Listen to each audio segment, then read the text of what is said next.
Very beautiful evening to you. You're welcome to another exciting edition of Sports Extraordinary on Atlantic Television Network. Now, this edition of the show will bring you the latest updates coming from the Niger Delta games, as well as some weekend fixtures this weekend in the top five league. It promises to be another exciting edition of the show. We'll take a break, but when we return, we'll unravel all that you need to know revolving around the beautiful world of sports. Stay with us, right back.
Welcome back. Steve Sport Extraordinary on Atlantic Television Network. Of course, joining me on the show this evening is Ekbo Temple. Good evening to you and welcome to the show. It's a delight to be here today. Really, of course, a delight to be here. The Niger Delta Games is on, Mr. Temple. The opening ceremony, of course, will kickstart today as it stands, and we hear there's a whole lot, to be discussed today. Already we got reports that the likes of Pato Ranki, the likes of Ibem, the gospel singer, will of course be putting up a very impressive performance, at the opening ceremony of the Niger Delta Games. What do you make of this edition, and what are your expectations from it? Well, I think that the games have come to life in the area of the talent discovery. These are the trusts why the game is organized. Okay, to fish out talent, to nurture this talent, and see how far this talent can become, nation beaters. Yeah, we're here to see that in the last 1 year, but I'm sure some of this talent have also gone far to represent at the National Youth Games, National Sports Festival for the different states. That being said, I also think that it's part of what keeps the state going. Right, this is where the state now builds as part of their program for the year. Okay, after this we prepare talent. I mean, if not for anything, state will just be dumb and some states will not be doing anything. But because of this time, it's coming very early in the year, so it's part of the year program now. They start it and then they prepare for the National Youth Games and they prepare for the National Sports Festival. So it keeps the state athletes busy. That's one thing I just love about this competition. But like I said, Benin City will be a big of activities this weekend. We hear that 17 sports will be on showcase. We hear that 3,000 athletes will be competing for honors and the officials. So you see, it doesn't get better than this. Those states over time too, we know them for strong publicity. They have been in and out, giving us feedback. They refurbished some of the facilities there. So it promises to be an interesting time. And those states we want to win and host and win. All I was in Uyo, I think that those states want to show their strength when it comes to sporting activities in another data. States like Delta, Edo State, Rivers, these are states that you always hold on to. But Imo State, Ondo State, and some other states, it will be a strong battle. But I can tell you for sure that the Corner State, we always take the supreme stands in the log. Let's take a look at it to just talk about the primary aim of the competition. We're looking at talent discovery. The last edition was held down there in Akwa Ibom State, but up to this moment we've not heard of this was the athlete that was spotted maybe from that particular edition of the game. What do you make of how these talents of course will be grown, because that should be the most important focus, not just hosting the competition for medal's sake. I think it should be unearthing talent and creating a very proper platform for them to grow. Last time we've not really seen these states come out to say these are the athletes we spotted from the last edition. This is how far they've gone, and now we're seeing the next one. So in terms of creating platform for these athletes to grow after they have been spotted, I don't know what you think should be the strategy. Strategy would be because states are going to compete in National Sports Festival and National Games, and then the age bracket too. The states, if we are sincere to ourselves, because sometimes you see, by hosting these states, they even get some chunk. I don't know if they get preparation fee, but I don't think that the states, all the 9 states, do not get something from the sponsors. I think they get something from the sponsors, to prepare, and they also get a lot of subvention for the ex-athletes. I think so.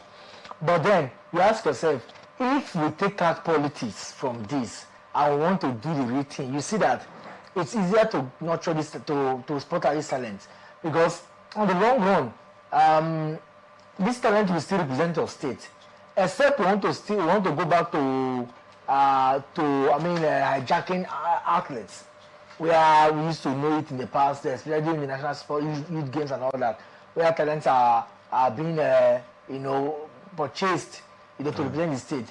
So otherwise, I don't think that they won't have a strategy. The strategy is, if you do well and you're spotted, I'm sure that there's also people that are scouts. They're partnering with all the federations that they are going to their discipline will be part of the sport mundia, to say that, okay, in athletics, athletics federation, please come and send in your scouts. If you have good athletes, they don't automatically be selected.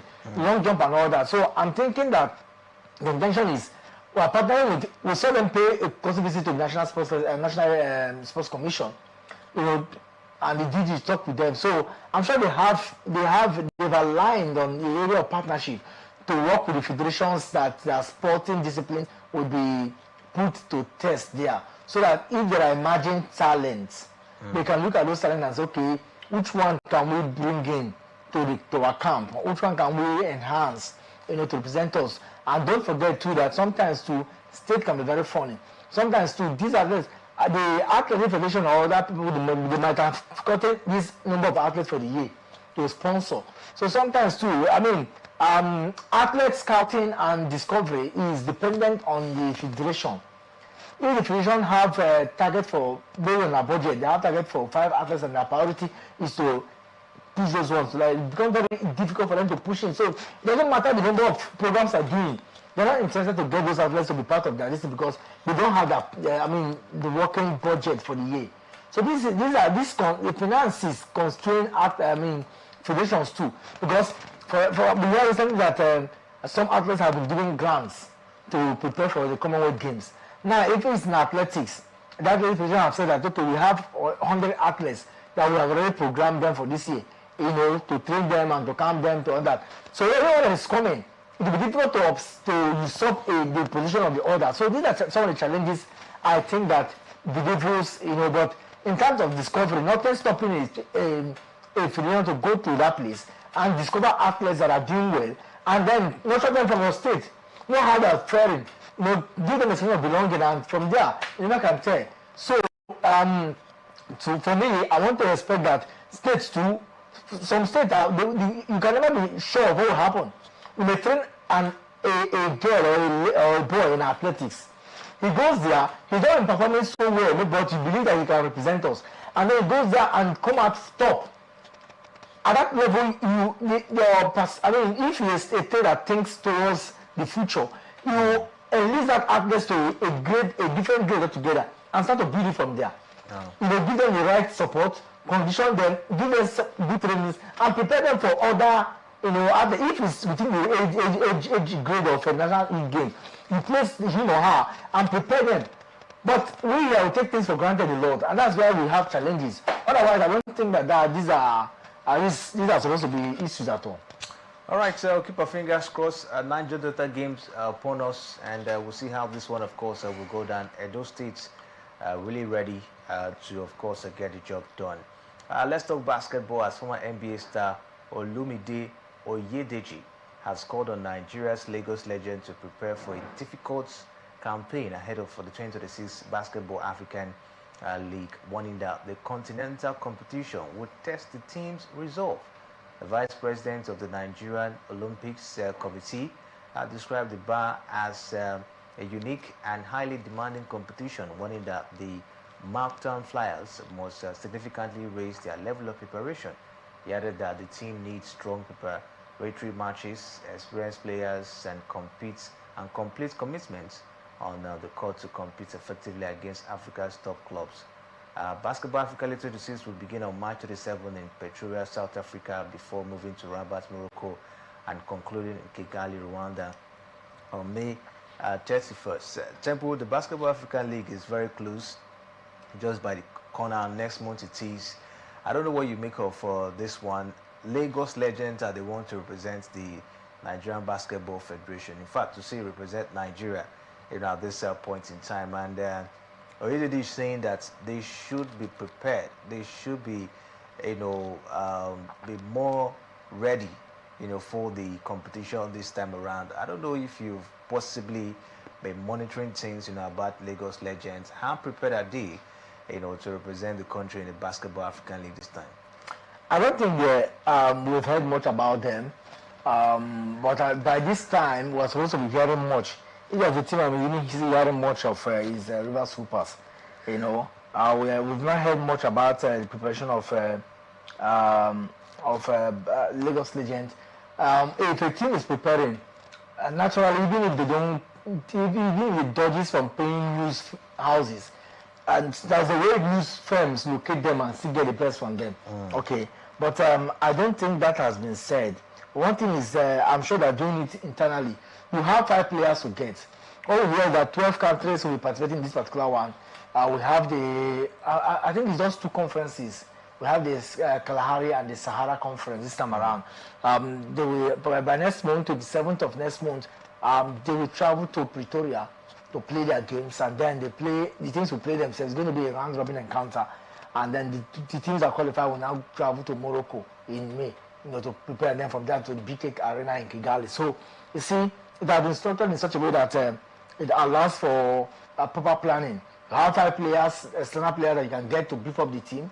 So that means the players that want them the ticket needs to be enhanced. And that's what I already is saying, because when I look at the level of the players, forget that River Supers were able to get it stuff. I still feel that River Supers with the experience would have done a whole lot.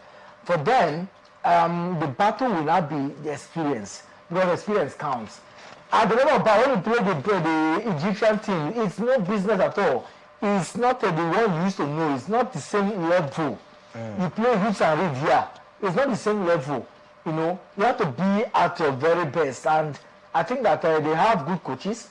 The thing now is get good hands that can help the team and blend. If the players are giving good trainings, well conditioned, and the state can sponsor, I don't think that they will not put up the expectation. The only thing is that the level of preparations we should be getting to know what is happening in the camp of Lagos Legends.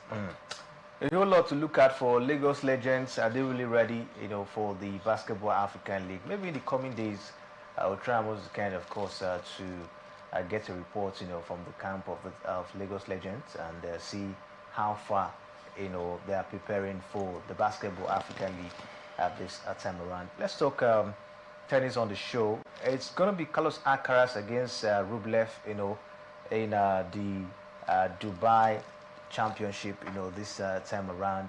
What do you make of it? Alcaraz has been on a very, very sensational form this season, won the Australian Open, and now is at the verge of also winning another.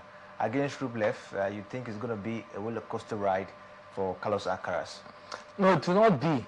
It will not be a roller coaster ride, but I tell you, with the way that he's going about his game, expectedly, he should get to the finals. Because I don't think that Rublev has been in fantastic form, prior to this one. So I'm thinking that yes, no matter how difficult the game will be against Rublev, to know that Yannick Sinner has been also that is another motivation for him to get to the finals and get to win it easily. Jacob Menchik is one player that has won it last time, so he wants to defend this particular one. But I'm still thinking that everything is possible. All he needs to do is to do the needful and qualify. If he gets to win, that would be fantastic for him. But I tell you, don't take any player for granted, because for the players who are going to this level, there are players that have been offset that already. So I don't want to believe that Rublev is just a walkover match for him. And of course, you talk about Yannick Sinner was offset out by Jacob Menchik, who is going to face Otto Afis, today as well. A lot of persons were really disappointed with the Austin out of Yannick Sinner, world number 2 at this point in time. The season has not really been that rosy, for him. Was beaten by Novak Djokovic at the Australian Open, and now was ousted out by Menchik at this point in time. I don't know what you make of the performance of Yannick Sinner so far this season. Yannick Sinner have had this last success syndrome, he's a fantastic player, no doubt.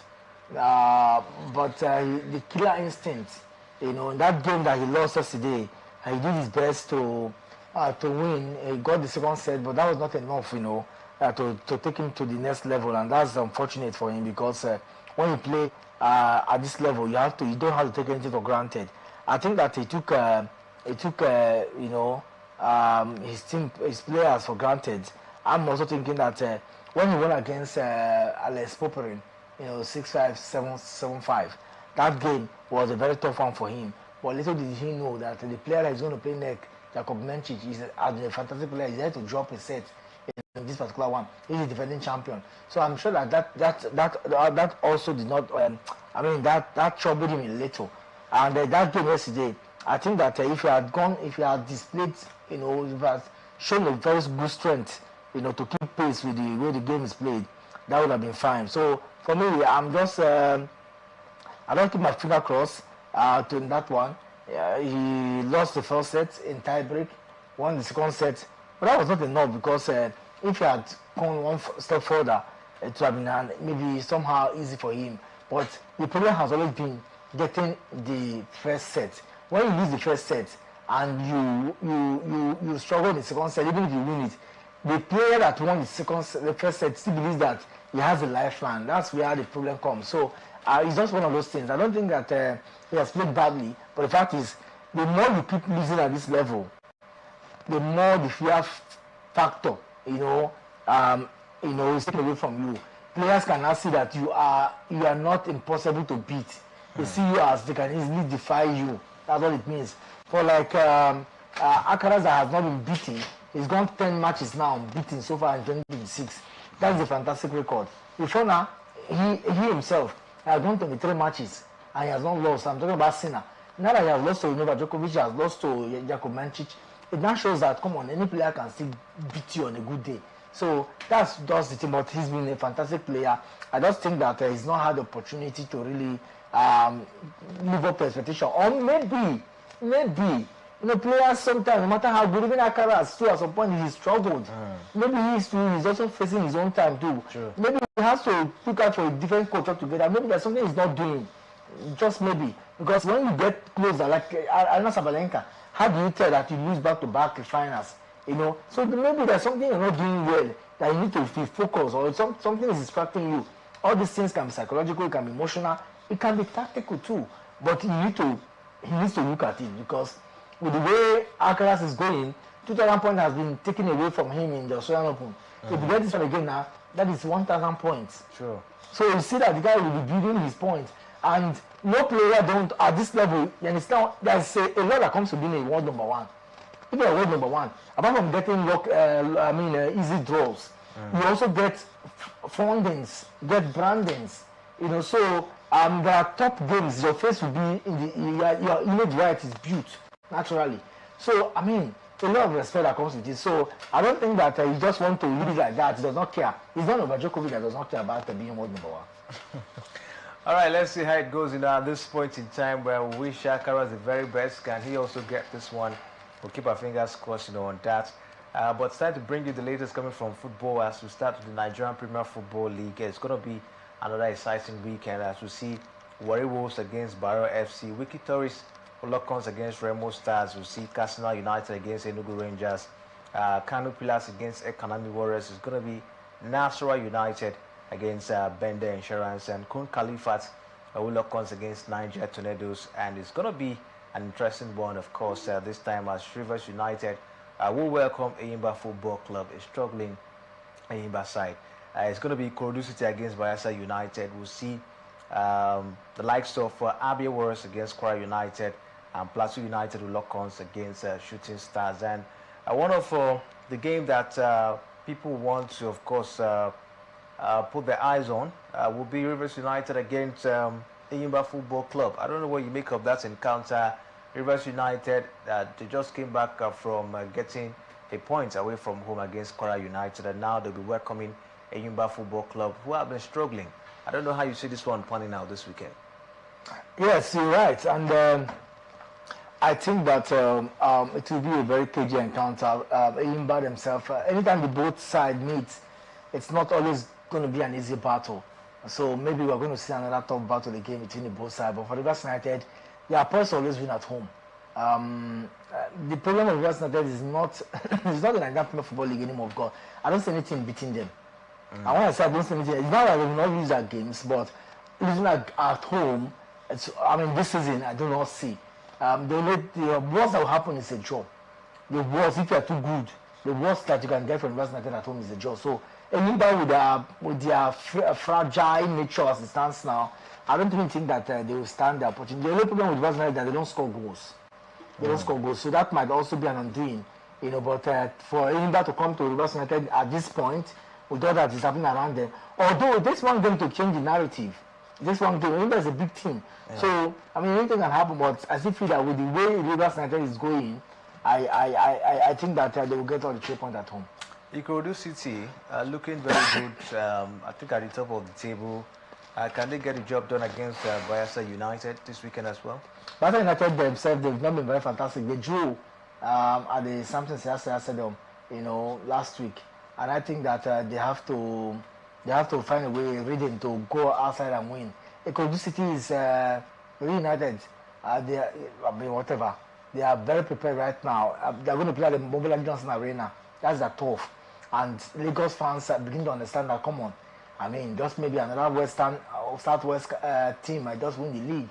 They will not be playing at Rivers United, did not win all their games, against Kwara United is the understanding game. They got 1 point, So if Ikorodu City wins all their games and the Rivers United also wins all their games, Rivers United becomes winner. So they now know that anything can happen in those outstanding matches. Outstanding matches does not mean that you have the 3 points.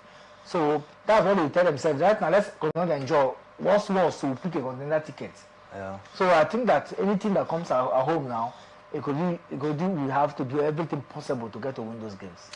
Let's see how it goes at this point in time. We look forward to see how this one, of course, will go down. Enugu Rangers, they will lock ons against Casino United. The coach of the side, talking about Fidelis Lechuku, is very optimistic for winning the Premier League, title once again with Rangers. How do you see this weekend encounter panning out? Can he get it done against Casino United? Don't forget to be playing away from home. Yes. For the guys, Enugu Rangers, they are not jokers. Sometimes Fidelis Lechuku does this mind game thing, but I believe strongly that they stand advantageous. People are not talking about them in the same time. Look at, you won't even know that they are seated second. The way the league is right now. I think they have about 42 points. Rivers United is even below them, although with lesser games played. But you think that with the way they're going, every game at home now becomes very important. So if you have 15 games to play, for example, win all your home matches and see if you can drag points away from home. Maybe that's what Fidelis Lechuku will be telling the boys now. And there's going to be Remo Stars against Wiki Tourists. Remo, they've been struggling, and not a good one, for them so far. Against Wiki, and they're playing away from home. Can they get it done? Yeah, against Wiki, it will not be easy. But Wiki told us since Michael left the side, it's been a difficult one too for them. So they themselves too, they are so struggling now to see how far they can keep pace in the league. For Wiki, their target should be retaining their pace in the Nigeria Premier Football League. While for Remo Stars have really gone down the expectation of many defending champions. But come on, it's been a dreaded story for them. A lot has really happened. You won't believe it that Remo Stars are even the defending champions. So for Remo playing at home, I'm sure that that advantage will be there. Because of crowd violence and trouble, they will not play at the normal stadium. So maybe they will play at the MKO Abiola Stadium and all that. But I still think that the games like this could not be a draw because anything can happen. I don't trust them to win all 3 points these days. The morale is very low with the team. You talk about crowd violence, this time around. We saw one this week, and that was against Rivers United and Kwara United. With the sanctions, and the punishments from the Nigerian Premier Football League Board, do you think this week or this weekend we'll be free, from fans violence, taking a look at the games, we have? I think that gradually we're going back to the era of crowd violence because there's no money coming to the league, no motivation. Even if you suspend them, they'll tell you that they could take it from their fund because they suspended fund. It's a suspended fine. So if you find a player 9 million and the money that they are going to share at the end of the season, their own is more than 9 million. If you now have hope that you can deal with them because you have some change from them. But them to tell themselves, come on, what is 9 million? If we achieve what we want. But the good thing that the board is doing is to take away the 3 points and 3 goals from the accrued point, which is that if it's just a point, if it's just banishing, and then banishing them from the stadium, because I tell you that it comes to a lot of difficulty when you are banished from the stadium. So everything will be cautious now, everything will be careful. Teams will know that, come on, whatever you do, we face the brunt. And fans too will tell themselves, this one that we're coming to work, let's be enjoying it too. If we move, even the hooligans, even the area boys, if games are no longer played in the stadium, where will you now be taxing the team now? It's not when games are played in the stadium that you now come and be taxing the team and the teams will be seeing you. Then they have area father where they pay them, they give them for every match they are at home. You settle, as they pay, as they do allowance, they settle area fathers, area boys, allegedly. That's the truth. So that they don't cause problem. That's why I go to stadium. Sometimes you don't go to an area, you see them directing and they're drinking. These are area boys. They own this one. So if you cause trouble in the field, who settles you? Who settles you? Your home team, your home match is not played elsewhere. Who settles you anymore? So that weekly allowance that you get free of charge is not that coming. So I'm sure these are some of the things that comes to mind. I think the management of these teams, should be able to sensitize their fans, in this direction. I think they do. But see, within a team, there are sabotages. Or they will say there are those who want win at all costs. That somebody will judge in fact. Like I told you, what happened over the weekend, it has some political undertones. Kola United Kenya some time ago, and we saw what played out. The result, they were not happy with the result that they got. They felt that they were robbed, And if you have ever seen the way Paluku, this is from me, personal opinion, no disrespect to his personality. But if you have ever seen the way Paluku does, whatever things are played at, these general managers, some of them, they take things so personal. Paluku is one of them. He is so passionate about Rivers United that sometimes these managers, they go extra mile, not only that they are hurting others. You got a particular journalist sometimes that was beating Black Blue River State. Over there, nothing happened. So, it could be that a lot of things would have happened and they waited for him to come. And so that's why was he singled out? Why was he singled out particularly? You think that those who touched him did not know that he's the general manager of Rivers United? They knew that he's the head of club chairman. He's chairman of all chairmen. So, but they wanted to just show a grievance, and that's what he just saw. So, but I'm thinking that no matter the excuse we paint, this is not good for our league. And everything at this stage of commission will tell you, see, please do not do it and make the NPFL banish us. If they banish us, you and I will lose. Because no matter how strong you are as a team, because you are banished from your home turf that you are managing, and you are outside, the expenditure increases, and then the morale too. Because if you just something, you just walk down and play, you now have to drive. So a lot of logistics challenge naturally was setting. So I don't think that teams will want to go to that line. I don't think so. All right, let's just bring you some features this weekend in the Premier League as Aston Villa will lock horns against Leeds United. It's going to be Brentford against Brighton, Chelsea against Burnley. We'll see West Ham United against AFC Bournemouth. The likes of Manchester City will lock horns against Newcastle United. Crystal Palace against Wolverhampton Wanderers. And it's going to be Nottingham Forest against Liverpool. Sunderland will lock horns against Fulham as Tottenham will welcome Arsenal Football Club. Arsenal, they've of course a lot of persons have been talking about them, at this point in time. I don't know what you make of this Arsenal side. They also face another strong side, talking about Tottenham Hotspur, who are also willing to make a statement for themselves this weekend. Do you see Arsenal surviving this weekend? For Arsenal have really dampened the morale of many who. There are many Arsenal fans who feel that, come on now, Arteta have been very fantastic in the last few years. I mean, naturally, they just want to believe Arsenal should get this one. But you see, football is unscripted. They will not spoon feed you. You have to do your best. Those who win league champions have one quality, resilience. They don't give up. Arsenal have gotten to that era, or the tail line where people used to say bottle. This is that period they used to call the bottle the league. And somehow, that word emanates anytime Arsenal gets to this level. The question is why?